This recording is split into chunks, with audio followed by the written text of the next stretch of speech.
Você já teve a sensação de que Deus ficou em silêncio? Você ora, lê a Bíblia, busca, jejua, e parece que o céu está simplesmente fechado, que suas palavras não passam do teto. É uma sensação de abandono, de solidão espiritual. Pouca gente sabe, mas existe um período na Bíblia em que Deus realmente ficou em silêncio. E não foi por dias nem por meses, mas por cerca de 400 anos. Hoje, eu quero te mostrar o que Deus estava fazendo, enquanto parecia não estar falando absolutamente nada. Pense comigo. A última vez que Deus falou no Antigo Testamento foi através do profeta Malaquias, lá por volta de 430 anos antes de Cristo. E a mensagem foi dura. Deus confrontou sacerdotes corruptos, um culto que se tornou mecânico, ofertas feitas sem honra, corações que estavam distantes dele. Era uma religião sem relacionamento. O povo ainda ia ao templo, ainda oferecia sacrifícios, mantinha toda a aparência da fé, mas tinha perdido o temor, a reverência, o coração da coisa. Então, depois dessa confrontação, Deus não dá uma longa explicação.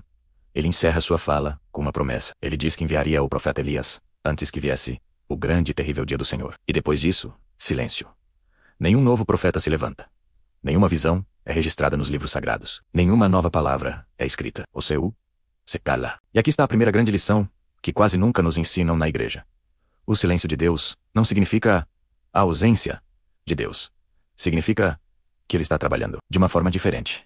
Nos bastidores, durante esses 400 anos de aparente silêncio, o mundo passou por transformações gigantescas. Impérios poderosos caíram, e outros, novos, surgiram. Alexandre, o Grande, com suas conquistas, espalhou a língua grega por quase todo o mundo conhecido da época. O grego se tornou a língua universal, uma língua comum, acessível, que era compreendida tanto por judeus quanto por gentios. Nesse mesmo período, as escrituras hebraicas, o Antigo Testamento, foram traduzidas para o grego, naquela versão que hoje conhecemos como a Septuaginta. Isso significava que pela primeira vez na história, a palavra de Deus não estava mais restrita a quem entendia hebraico. As sinagogas, que eram centros de estudo e oração, se multiplicaram por todo o império. E o Império Romano, que sucedeu o grego, construiu estradas incríveis que conectaram cidades, povos e nações, como nunca antes. Pense nisso.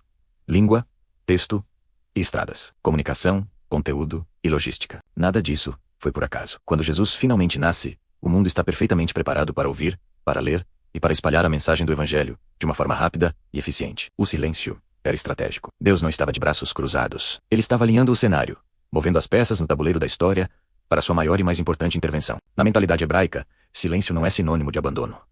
Muitas vezes, silêncio é uma forma de reverência. A Bíblia diz em Abacuque que o Senhor está no seu santo templo e que toda a terra deve se calar diante dele. Deus se cala quando nós, como seres humanos, precisamos aprender a ouvir de verdade. Ele se cala quando a nossa fé precisa amadurecer, sair do campo das emoções e se tornar algo espiritual mais profundo. Ele se cala quando a nossa dependência precisa deixar de ser baseada em milagres e sentimentos e se tornar uma confiança inabalável na sua soberania. Durante esses 400 anos, o povo de Israel aprendeu a preservar a sua fé sem ver milagres visíveis todos os dias. Eles aprenderam a obedecer à lei sem ter profecias constantes para guiá-los. Eles aprenderam a esperar, e essa espera prolongada gerou uma fome espiritual. Essa fome gerou uma expectativa enorme. E essa expectativa preparou o coração do povo para ser capaz de reconhecer o Messias quando ele finalmente viesse. Eles estavam prontos. Então, depois de 4 longos séculos de silêncio, a Bíblia diz que a palavra de Deus veio a João, filho de Zacarias, no deserto. Preste muita atenção em onde a voz de Deus retorna. Não é no palácio de Herodes. Não é no templo de Jerusalém. Não é entre os líderes religiosos da elite. É no deserto. Um lugar de silêncio, de simplicidade, de dependência. O silêncio de Deus termina quando existe um coração preparado e disposto a ouvir. João Batista é o cumprimento exato da promessa feita por Malaquias. Ele é o Elias que havia de vir. O céu volta a falar. E quando Deus quebra o silêncio, uma era inteiramente nova começa. Agora vamos trazer tudo isso para sua vida hoje. Talvez você esteja vivendo um tempo de silêncio. Um silêncio na sua vida de oração. Um silêncio no seu ministério, na sua carreira, na sua família. Um silêncio nas respostas que você tanto busca. E você pode estar pensando que Deus te esqueceu, que Ele se afastou, mas a Bíblia e a própria história nos ensinam que o silêncio de Deus nunca é vazio, nunca é por acaso, e nunca é apenas um castigo. O silêncio de Deus é preparatório. Enquanto você não ouve a voz dele de forma audível, Deus está trabalhando no seu caráter. Enquanto você não vê as respostas que pediu, Deus está ajustando as estruturas ao seu redor, preparando o caminho. Enquanto você espera, Deus está te fortalecendo para algo muito maior do que você consegue imaginar agora. Lembre-se sempre disto.